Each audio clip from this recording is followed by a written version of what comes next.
Yeah, Hello, I'm Paul Orselli, and I'm delighted today to be joined by Sheri Levinsky-Raskin. How are you, Sheri?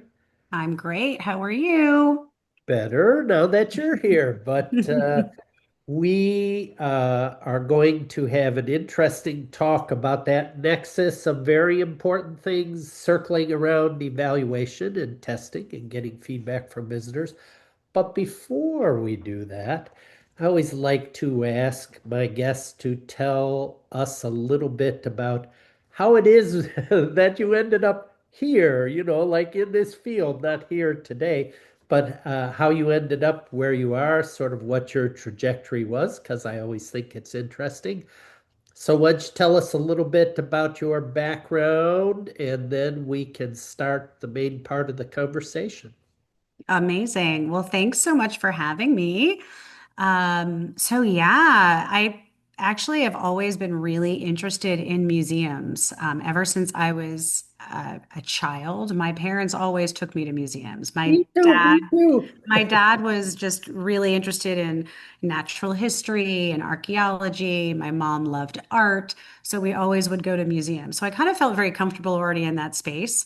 But I had never, when I was younger, I never thought about working in a museum space. So actually, when I went to college, I went to Washington University in St. Louis, Missouri. And my major was in cultural anthropology with double minors in art, history, and elementary education. And as you can imagine, the question was always, what are you going to do with that? And somehow or another, I found my way back to museums. And I was while I was in St. Louis, it was actually in 1994. So right when I was still in college, I started interning and was a gallery teacher at the St. Louis Art Museum. And so I did some work there on teacher tours and programs and materials for classes. And I started teaching the arts in the basic curriculum and just found that it was just a amazing experience and something that I wanted to just do more of. So I then decided that I wanted to dig deeper. So I did. I had a internship at at the Art Institute of Chicago. I worked at a hands-on children's museum in St. Louis, and then I decided, you know what, I need to do more. So I went to GW to their museum education program, and that kind of was the beginning of all of it. Really, that kind of helped me out find my space. And I worked at National Trust for Historic Preservation Site for about 6.5 years or so, the Decatur House. And then I moved back to New York City, where I was brought up, and I started working at the Intrepid Sea Air and Space Museum. And then I was there until 2020 and had started my own company in 2018. And that led me to here. And I'll tell you honestly, through all of it, I was always really interested in what visitors were taking away, what visitors were thinking, whether the school groups, if like their experience, what they remembered. I was always really curious about the visitor takeaway. And in my time at the Intrepid, it went from creating and delivering museum programs to different audiences to then my asking those questions about what did you enjoy? What did you take away? What did you learn? And helping the museum then connect to measuring success and grant writing and all of those things. So that's my focus area really for my role in my with my company now. Super well, and lucky you to have those formative experiences in St. Louis, such a great museum city.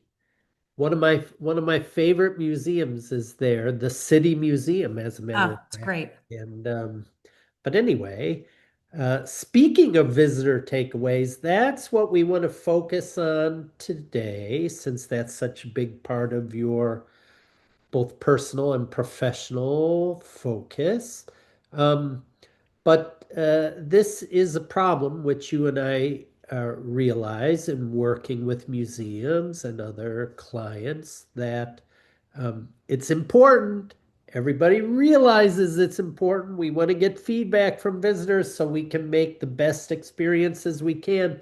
But a lot of times, people in museums, they don't feel comfortable, like they don't know really where to start, or they're not sure if they should be doing things differently. And then oftentimes this confusion and concern leads to inaction, like they don't do any evaluation or prototyping or testing, which is not good either.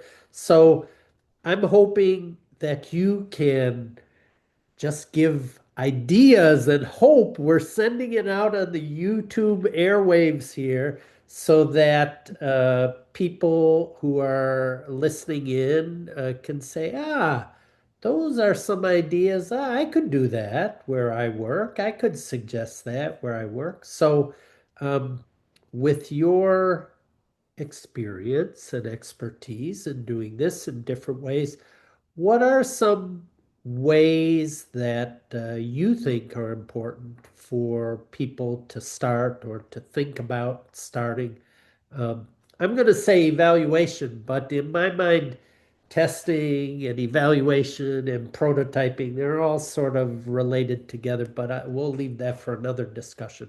So, throw us some lifelines there, Sheri. Sure. What are some ways, like if people really want to expand or even start their getting feedback from Mhm. visitors, how could they do that? No, absolutely. And one thing that I always say is you need to start with kind of what are the questions that you want answered, right? Whether it's about an exhibit or it's about an education program, or if it's even about wayfinding in a space. What are some of the questions that you have that you that would indicate success for whatever it is, the exhibit, the experience, just navigating through gallery spaces, or the takeaway from an education program? So, what are the questions? And then, of course, it's you need to ask people. And it doesn't have to be super, super complicated. And that's what I like to say. Like, it just doesn't have to be super complicated.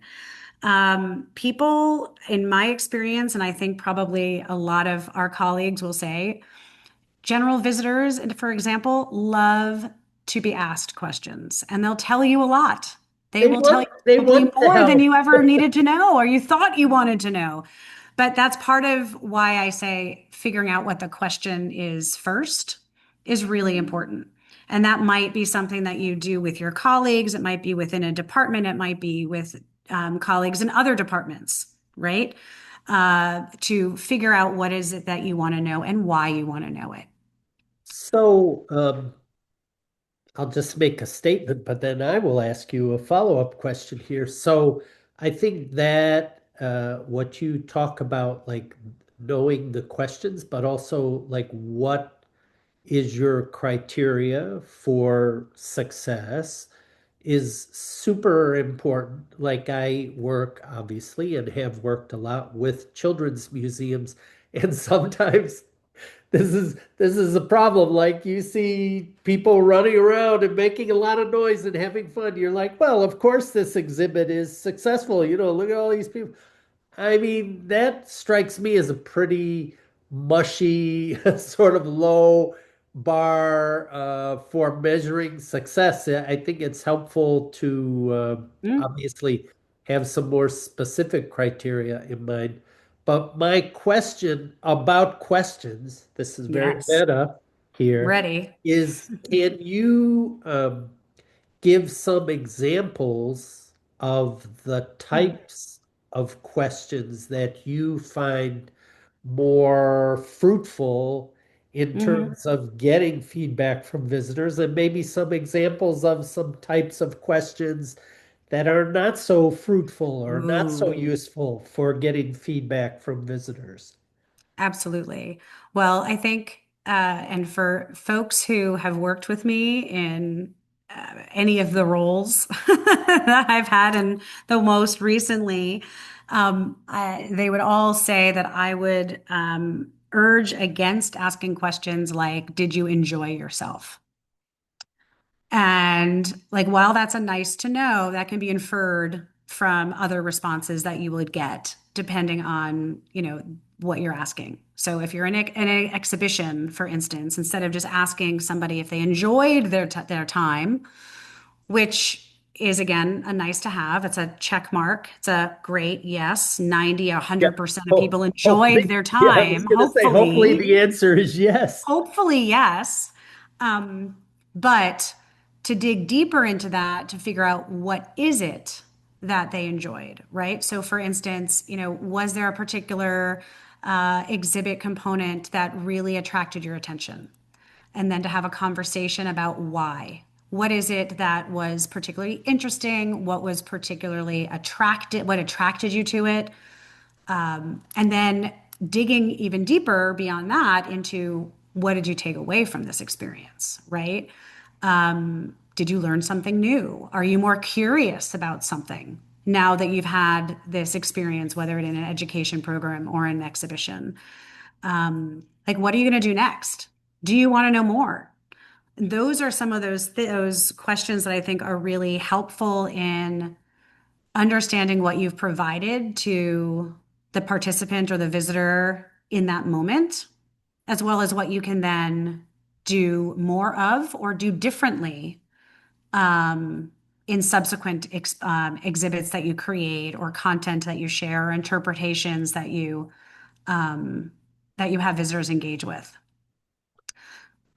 That's great. So, in a similar meta vein, one thing that I often think about as more of an exhibits person, well, two things. Let's talk about pet peeves related to evaluators and exhibits people.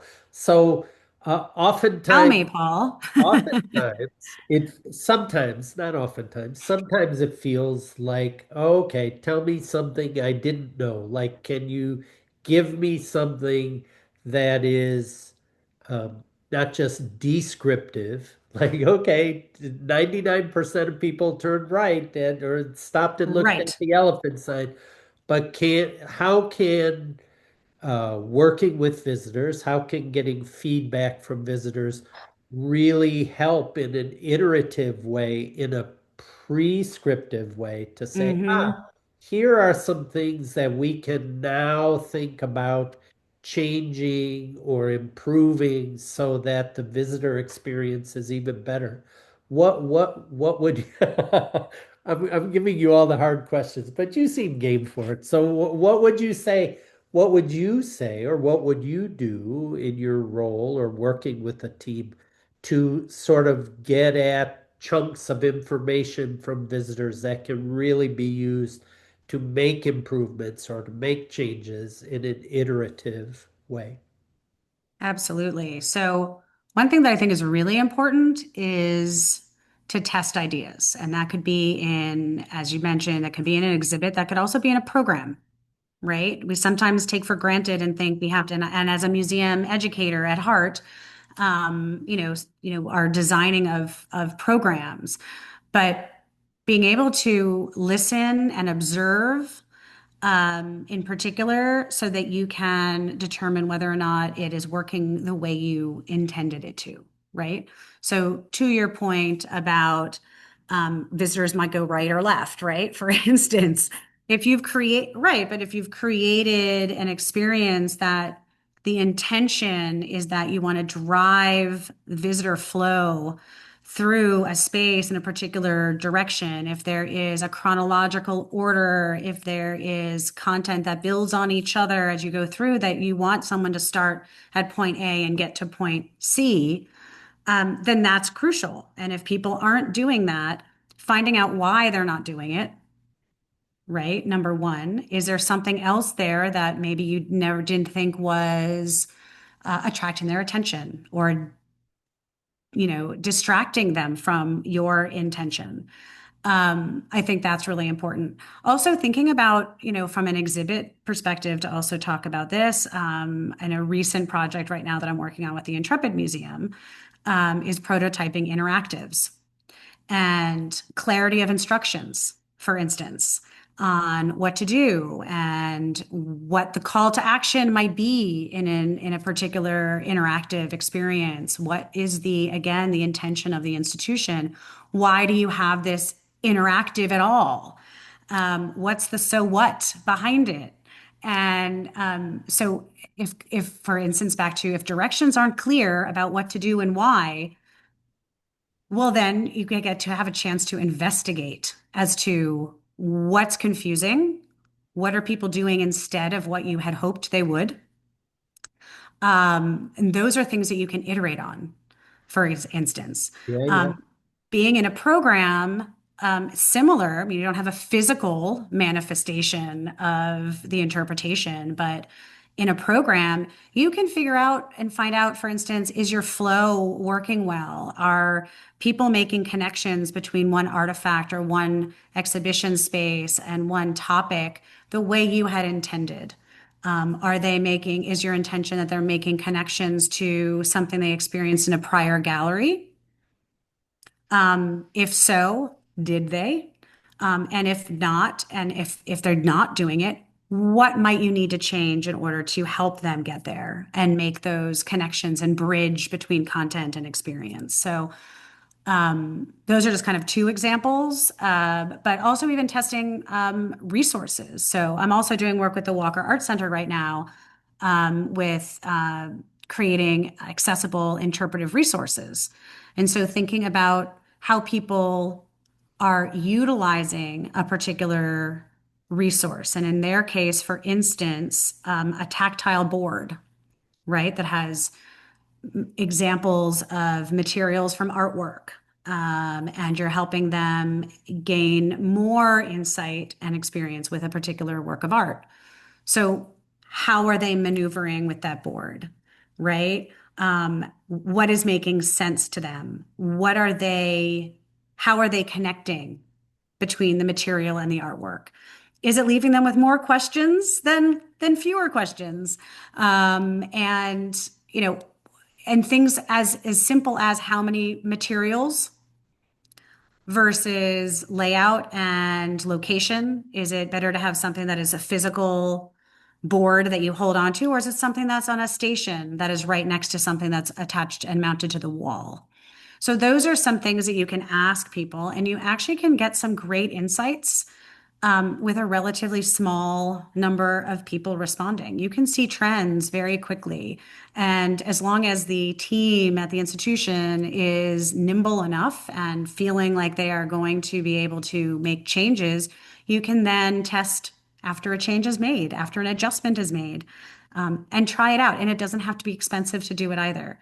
I've done things with on a piece of paper, right? And it's just a mock up. It doesn't have to be complicated. It doesn't have to be expensive, but you still get the insights. And colleagues of mine who do things like this for prototyping and testing websites, for instance. What is intuitive for someone to go to a menu to find this, or is this what they intended to find content? And museums have this as well, right? So just thinking about it doesn't have to be complicated to do it. And it's something that you can actually do easily. I mean, I'd love when people reach out to me and say, "Hey, Sheri, can you help us with our projects?" But there's also, I think, an important part of empowering museum staff that they can do a lot of these things internally and weave it in. And that's one of my focus areas of my company is that I hope that I can leave my clients with feeling empowered, that they can do a lot of these things and sustain asking those questions and gathering insights beyond my time with them. Well, you are hitting some of my all-time favorite points here. Prototyping and evaluation can be simple. It's important to build internal capacity in your organization. Um, those are great points. Thank you. Yeah. So, And Paul, I would also just say, just another one of my kind of, in addition to the don't just ask someone if they enjoy something, another one of my did you favorite, like this exhibit? I know, right? Did you like it? Oh, It is also is thinking mostly about the fact that Um, it doesn't have to be complicated. Things can be easily done, but it also doesn't always have to be a survey. And I do find that a lot of people instantly go to, oh, let's create a survey. Let's do this. Let's do that. We'll create a QR code. We'll do it this way. That is not the end all be all. And unfortunately, it seems to sometimes become an end all be all, especially when it's internally done. So I like to say, there's so many other ways to more successfully get the information you're looking for than asking people to do a survey. And a lot of people don't like doing surveys. Yeah, So I don't. um, I know, but some people do, right? And Well, always have a little something to give people afterwards as a thank you. I think that's also important. I think as in the museum world, when we're talking about evaluation or developing exhibitions, in the museum world, just like most of the rest of the world, there's usually not just one right answer to Mm. to your situation. So that's a good point also. I wanted to maybe wrap up today with one last question, which I think is sort of a tricky situation, but I'd be interested to hear what you have to say about this. Oftentimes, as you already have indicated, visitors are pretty excited and enthusiastic to help us. Like, hey, we're working on a new exhibit, or we're working on a new program, or there's going to be a new gallery. And can you help us? We want to get your ideas. Most people are pretty excited and happy to help us with that. But that's sort of a double-edged sword because how do you frame your questions? How do you get feedback from visitors that I'm going to characterize as honest and authentic feedback, not just what they think we want to hear, or they feel like, well, I know these people are working hard at this museum, so even if I don't really like this or there's a problem, I'm going to sort of gloss over that. I don't know if maybe if there are any tips or techniques in that regard that you might share. No, it's a great question because, as we were saying earlier, a lot of people don't hold back. And sure, I think when I do it, in particular, when I'm working in an institution, I'm an outside person. So I'm very transparent about the fact that I am not responsible for creating whatever it is that we are testing, or you can be honest with me. If And I you think that hate it, it's not going to hurt my feelings. it's not going to hurt my feelings. And then, but I think that that's an important element that people know that. I think being honest about who is asking the question, how connected they are with whatever they're being asked about, right? So I think that's very important, and it's not to be overlooked. I think that's in everything that I've done, even with focus groups or working with different audiences, just being really honest about who you are and why you want to know the answer, why you're asking the questions, and telling people a bit about the intention, right? So when I've been testing things like a prototype, I will say, look, this is the first iteration, as an example. Like, this is the first time we've put this out and we're trying this and we just created it. We want to know, does it work for you? What are you thinking about while you're doing it? Is it too long? Is it all these types of things? Because your feedback is going to help us make changes. And it's my job to take what you are sharing and aggregate it and share it then back with the project team with actionable suggestions. Yep. So I think transparency is crucial. And I think if you are a staff member at an institution, being honest as well, just who you are, why you want to know. And it goes back to what we said at the very beginning, what is your question? Like, why do you want to know the information? Why are you asking the questions to begin with? Um, so I think that's kind of at the heart of it, and sharing that. Don't keep that a secret. People like to know Oh, yeah. that institutions are curious and they are wanting to be responsive and they want to do things that are going to be beneficial and enjoyable. But they also want to know that there's intention behind it. So transparency, I think, is key. Super. And that's a good way to end this conversation filled with lots of good tips. Um, One thing I always like to say is we will add links and references to the conversation below about Sheri and her work and in general some of the things we have spoken about. So Sheri, thanks very much for taking the time today. I appreciate Thank it. you. Thank you, Paul. This was awesome. Super. Cheers. Cheers.